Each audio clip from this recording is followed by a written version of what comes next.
How to fix Snapchat camera problem. So first of all, long press on Snapchat app, tap app info, tap storage usage, tap on permissions,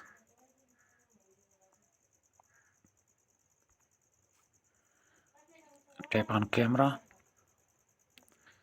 If it is denied, then allow it from here. Now go back, tap storage usage, clear cache, close this, go to Play Store, search for Snapchat,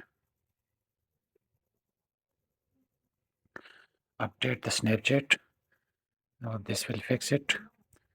If after update it not worked and the problem is still, then completely uninstall and reinstall the app.